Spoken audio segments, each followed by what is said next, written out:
अरे नाग उनका गोत्र है, ऋक्ष उनकी जाति है, वानर उनकी जाति है, ऋक्ष भालू ये सब जाति द्योतिक शब्द है। इससे ये मत समझिए वानर भालू मत समझिए, वो उपदेवता है यह समझिए। अब आपने देखो दर्शन क्या ये रावण जी के साथ क्या किया आपने? रावण के कितने सिर हैं? बोलो बोलती तो हक्की बक्की में दे देंगे। 4 सिर इधर, 5 इधर, एक बीच में। कितने सिर है? कितने सिर है?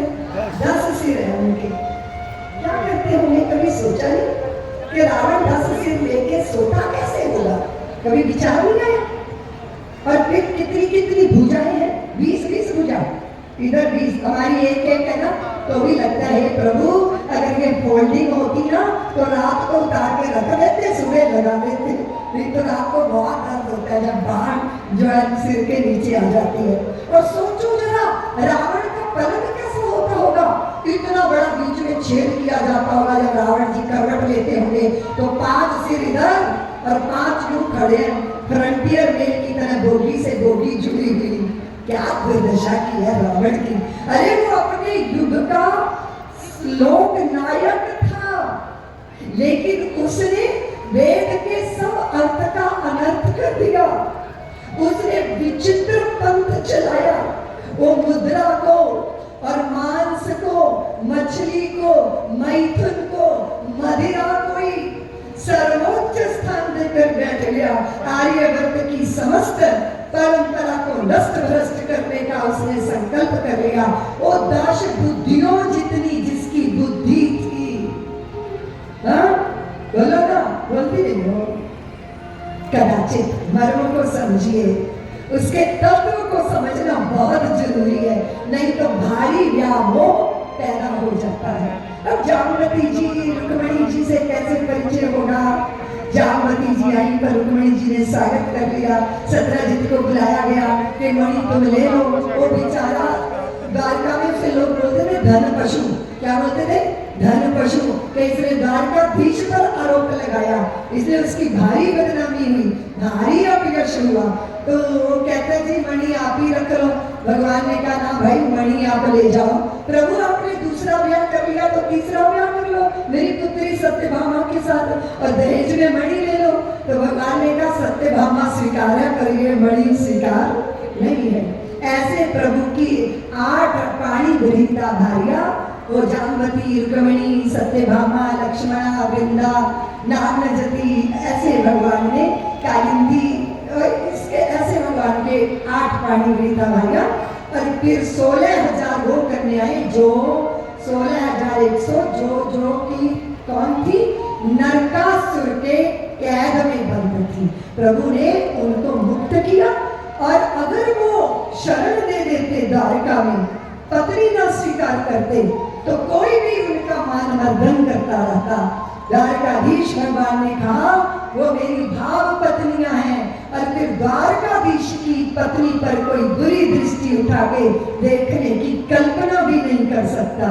ये वो नारियां थी जिनके लिए घर के दरवाजे बंद हो गए थे। यहाँ से प्रेरणा लेनी चाहिए कि अगर किसी के द्वारा कोई भटका भी दिया जाए, एक दिन बेटी बाहर रह जाती है तो घर वाले कहते हैं कि तुम हमारे लिए मर गई हो।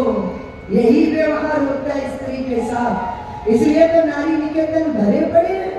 तुम क्षमा करना नहीं जानते, किसी से गलती हो जाती है उसे नारी निकेतन में मत पहुंचाओ, उसकी उपेक्षा मत करो। यहाँ कौन है संसार में जिससे गलतियां नहीं होती? गलती माफ करना सीखो सनातनियों। अपनों को दूसरों की दया के भरोसे मत छोड़ो। जिस दिन आप ये दृष्टि धारण कर लोगे, इस संसार में कोई बेचारा, कोई अकेला रह नहीं जाएगा। इसलिए मैं नारी निकेतनों में कोई स्त्रियों को देखती हूँ तो मुझे बहुत विचित्र लगता है। इतना बड़ा अपराध कर दिया होगा क्या कि जिंदगी भर का दंड भोगेगी? इसीलिए क्षमा करना सीखिए, उदार बनिए, विनम्र रहिए और कृपालु रहिए। और यहाँ भगवान का इतना बड़ा संसार है। और वो देखो आप उनके रुक्मिणी जी के पुत्र का जब ये हुआ अपहरण हुआ, वो संभरासुर के द्वारा हुआ था, लेकिन वो सागर में फेंके गए, फिर वो मछली के द्वारा खाए गए। उनका मछली ने जो है उनके शरीर से वो प्रकट हुए प्रद्युम्न जी, उन्हीं की चिर संगिनी रवि ने उनकी सेवा की थी। और दोनों जब बड़े हुए तो पति पत्नी दोनों द्वारकाए, लोगों को लगा द्वारकाधीशी मानो चले आए हों। तो भगवान ने कहा अरे वो मेरे पुत्र हैं प्रद्युम्न जी महाराज। और फिर आप जानते हो देव ऋषि नारद को तो लगा ये कहाँ सोते होंगे, कहाँ भोजन करते होंगे, किसको ज्यादा प्यार से देखते होंगे, ये जरा देखना तो चाहिए। तो देव ऋषि नारद सुबह सुबह आ गए। कहाँ आ गए? द्वारकाधीश जी के भवन में। और वहां पर रुक्मिणी जी जो है ना प्रभु को हाथ धुला रही थी, भगवान शैया का त्याग कर रहे थे। देव ऋषि नारद आप इतनी सुबह आ गए? हाँ प्रभु, मैं मंगला आरती का दर्शन करने चला गया।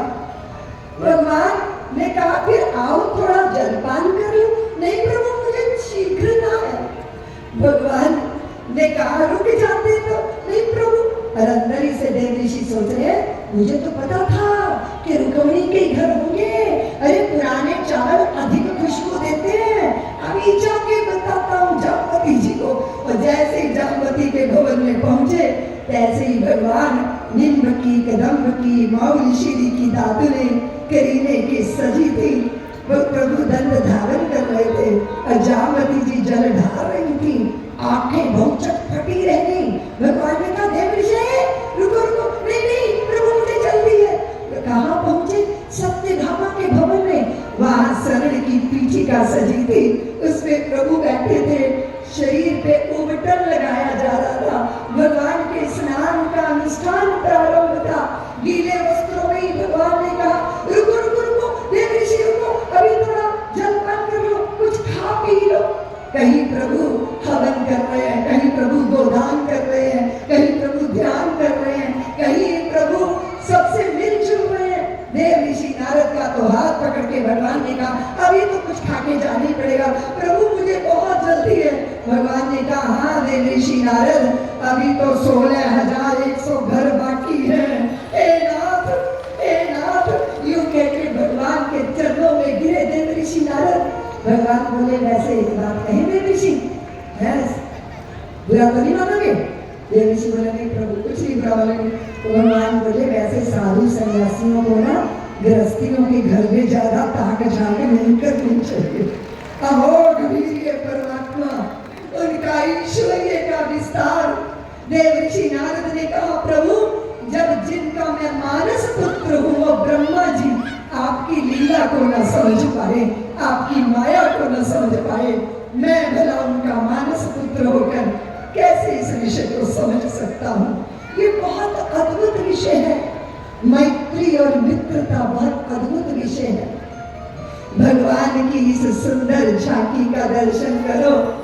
नवी मुंबई वालों, हमारे कृष्ण कन्हैया द्वारकाधीश भगवान अपनी भार्याओं के साथ, माँ पिता के साथ द्वारका में जैसे विराजते हैं, उनका मयूर मुकुट, उनकी सुंदर अलकावली, उनकी रूप माधुरी, कोई भी दर्शन करता है दर्शन करता ही रह जाता है।